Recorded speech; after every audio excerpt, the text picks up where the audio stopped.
So you mentioned about the specialty chemicals for the contamination control. So what is the role of contamination in fermentation? How it creates or make losses to the industry? And I am particularly interested that how we can measure and control them in order to save losses. Good question, Avdesh. Let me first tell you that the alcoholic fermentation, whether it can be molasses or syrup fermentation or grain fermentation, we have to carry out the alcoholic fermentation along with the contaminants. Okay. So contaminants will always be there. All right. It is not like the antibiotic production. In antibiotic production, we do a lot of sterilization and we get rid of all the contaminants right in the beginning. Yes. Whereas in alcoholic fermentation, it is not economically viable to go for sterilization. True. So there will be always contaminants present, and these contaminants come from different sources. They can come from the feedstock raw material. Okay. They can come from the water which we use for dilution, or the air which we use for propagation of the yeast, or from the equipments. If the fermenters are not properly clean also, that can give rise to the contamination in the fermentation.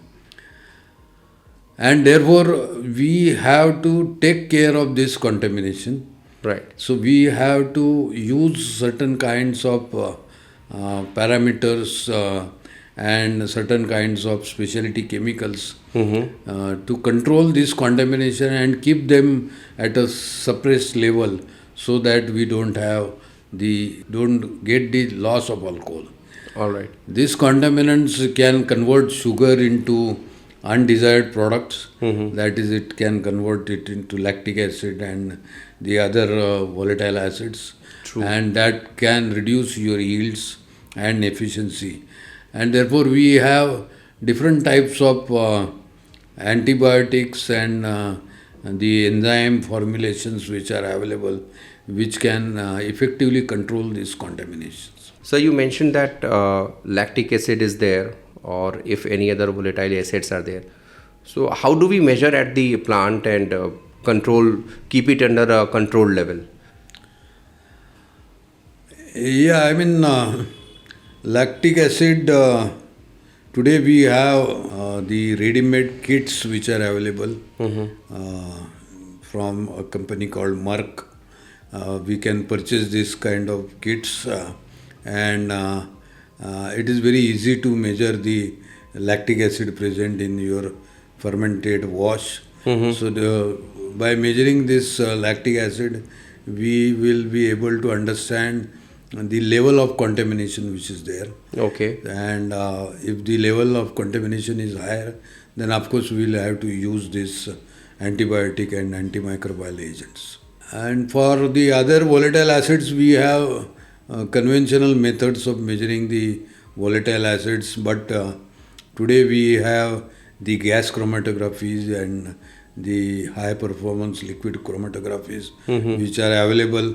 If the distillery industry is having this kind of instrument, they can measure it very fast using this kind of analytical instruments. Right. But otherwise also for acetic acid, we have a conventional titrimetric method which can be used to determine the acetic acid. The presence of bacteria, particularly the lactobacillus, can reduce your yield substantially. Okay. And we have seen that in a mild contamination, the reduction in the yield can be about 1% of alcohol. Okay. And in a severe contamination, it can reduce your alcohol concentration in fermented wash to around 4 to 5% also. Okay. So that is the range in which the contamination, particularly the lactobacillus contamination, is occurring in the fermentation. So you have to be very careful about this, and for this the best method probably will be very routine microscopic examination of your fermentation broths to know whether the lactobacillus is growing in your fermentation broth. And by routine examination, you can take a prompt action to control the contamination at the beginning of the contamination. You are indeed right that if you try to quantify the losses caused by the lactic acid, it is coming to crores of rupees. What about, sir, preservation of molasses in the unit? Do you think molasses should be preserved? Yes, that is required. We have to store molasses for a longer period of time, and molasses can also get contaminated, and though molasses is very viscous, it has got high bricks, but in some cases we have seen that there can be some bacteria which can still grow, and that can start eating up your sugars, and therefore there is loss of sugar sometime taking place. Of course, for preventing the losses, I would suggest that prevention is better than cure. True. So you have to take care of the basic requirement of storing the molasses. So whenever molasses comes from the sugar mill, it has to be properly cooled down to about below 40 degrees centigrade before it goes to the molasses storage tank. And in molasses storage tank also you have to have proper circulation so that the temperature of molasses in the storage tank is properly controlled. And we also have the facility of controlling the temperature by external surface cooling. So these are the preventions which we can take. But even after doing this basic prevention requirement, there is possibility that sometime there is a sugar loss. And for this we have now a lot of products which are available in the market, and they can helpful in the reducing the losses of sugar in the molasses storage. See, these losses happen because of the most probably because of the Maillard reactions which takes place between the amino acids and the reducing sugars which are present in the molasses, and probably this may be the cause of starting of the autocombustion of molasses also. And for this purpose, there are certain kinds of chemicals, specialty chemicals which are available, which can help in reducing this kind of reactions, and therefore it will help to reduce the sugar losses also. So you mentioned about the losses if it is not being preserved. So just a tentative idea that how much these loss could be if molasses is not being preserved by specialty chemicals. It again depends on the precaution which you are taking. So if you take proper precaution, then the losses can be minimized. If you control the temperature, if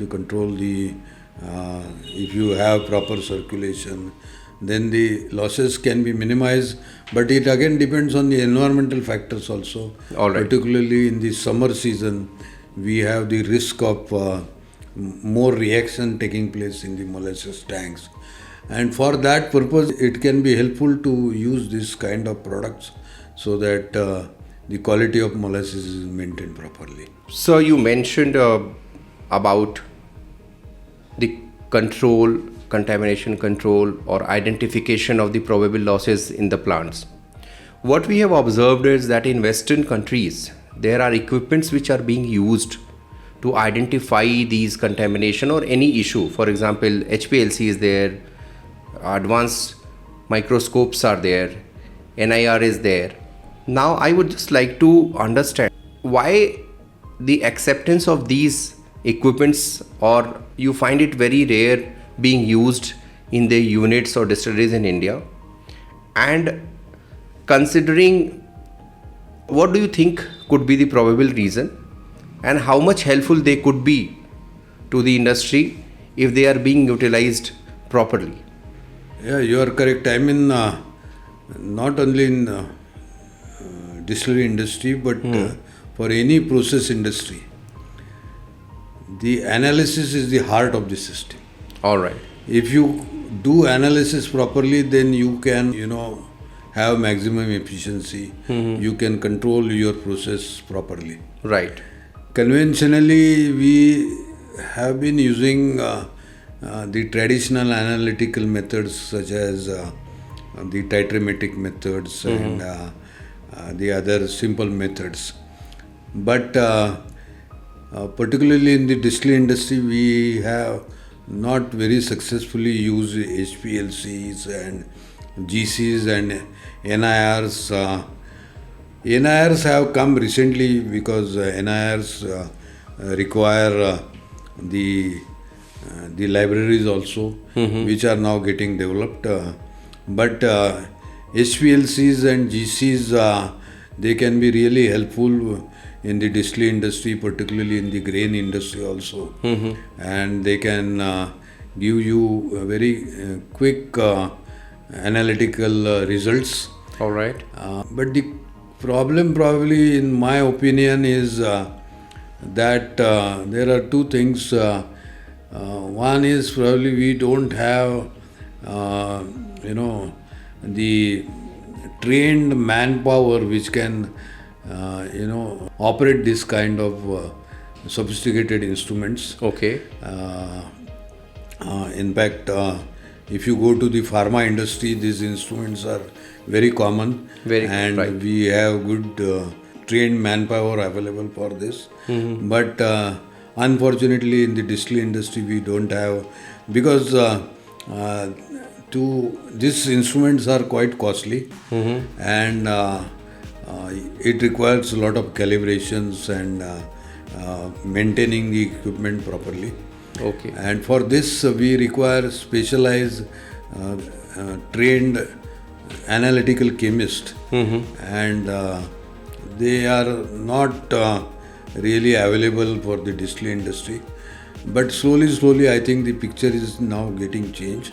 Okay. I see there are a lot of industries which are now planning to go for this kind of sophisticated instruments, and in future probably we'll have good analytical support coming up in this industry.